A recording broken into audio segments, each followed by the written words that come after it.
Hello, my name is Stephan Windecker. I'm from Bern, Switzerland, and it's my pleasure to welcome you to EuroPCR 2025.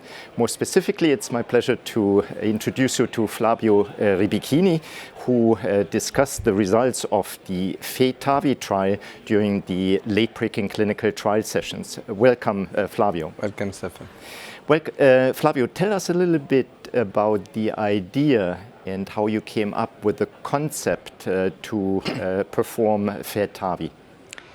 Well, the idea came out when you perform the diagnostic cath before planning a TAVI in a patient, and you find coronary artery stenosis that do not look subocclusive in a patient that never complained angina, and you know whether you have to treat or not.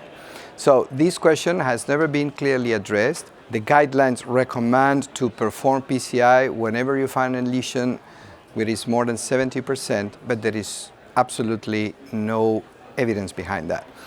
Some studies have been performed, and it is not clear whether this revascularization of occasionally found lesions might be beneficial.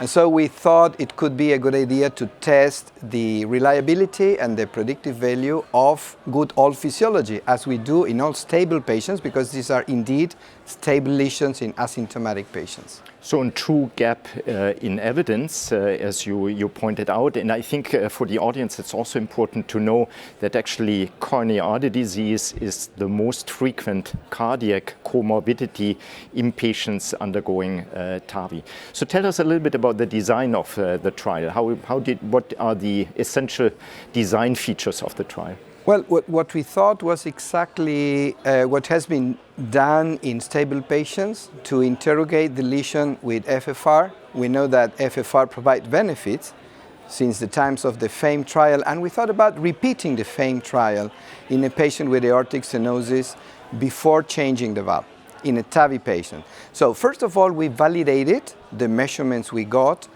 with FFR before changing the valve, and immediately after. This is preliminary work, preliminary to the trial. And we found that the reliability of the measurements is very good. There is a little change in intermediate lesions, which are borderline in between 81, 82. If you repeat after replacement of the valve, FFR will worsen a little bit. So we decided to treat patients according to either negative values over 85 or those values borderline being clearly negative after the valve replacement. So to tell it shortly, it's a FAME 1 in patients undergoing TAVI. I think this is really important because on one hand, I think a lot of operators have an hesitancy to perform FFR testing in patients with severe aortic stenosis. I think therefore the study is important to overcome these fears. On the other hand, as you say, there has been a lack of validation because we know that coronary physiology is altered due to severe aortic stenosis. So tell us about the key results. Well, we enrolled 320 patients. It was a difficult period because we started soon before the pandemics. So we suffered all the 2 years of low enrollment rates, then we speed it up, and we finished in the summer of 23. We wait for a 1-year follow-up when the primary endpoint was set. It's a composite of all-cause mortality, stroke, myocardial infarction, major bleeding, major stroke, and major bleeding more than BARC 3 at 1 year. We enrolled 164 patients in an arm and 154 in another arm. One arm, which is a control group, is angio-guided revascularization. That means any lesion visually estimated more than 50% in a reasonable artery, that means more than 2.5 millimeters. The study group was a treatment according to FFR lowering that 0.8, either at baseline before the valve replacement or, as I said, the interrogation after the valve replacement. Stents, any kind at the discretion of the operator. The recommendation was to achieve the most complete degrees of revascularization, either angiographically or functionally. Flavio, what about the event rates? At 1 year, we managed to control 97% of the population, and the FFR-guided had an 8% of events, while the control group, the angiography guided, had 16% of events.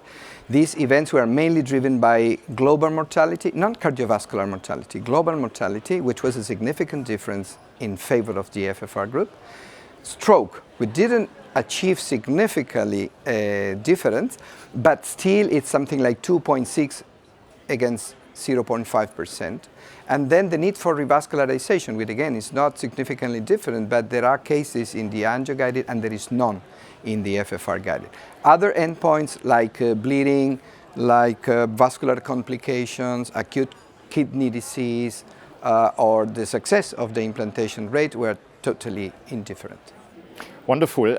I think it's upon me to congratulate you for performing the trial. As a matter of fact, it's the first randomized trial comparing angiography guidance versus FFR guidance in the setting of TAVI. It was a positive trial, which is important to note.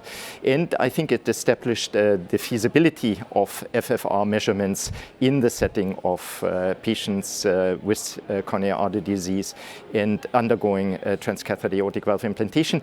And clearly it showed that patients with intermediate lesions, a considerable proportion, do not require revascularization but can be followed safely. Indeed, the FFR-guided group received 40% less revascularization compared to the angiographic, and probably this is one of the reasons why they perform better. I mean, yes. Less aggressiveness in this elderly population. We have to underline that according to the inclusion criteria that were set and the type of patients that were treated in 2017, 18, 20, this is an elderly population. The mean age is 85, 86. So I want to make this clear because probably younger patients may have different outcomes. I don't know if better or worse, but probably different. Congratulations again. As already mentioned, it's the first randomized clinical trial using FFR guidance. I'm sure there will be more studies coming. Hopefully. I'm very much looking forward to more data. I have learned that you also performed systematic IFR determination. I think that will be an important ingredient, but I think there will be also other studies that will investigate the prognostic impact of coronary revascularization in patients with a higher degree of severity, and that would certainly be important for future guidelines to inform clinical practice. Thank you so much, Flavio. It was a pleasure to have this conversation. My pleasure too. Thank you.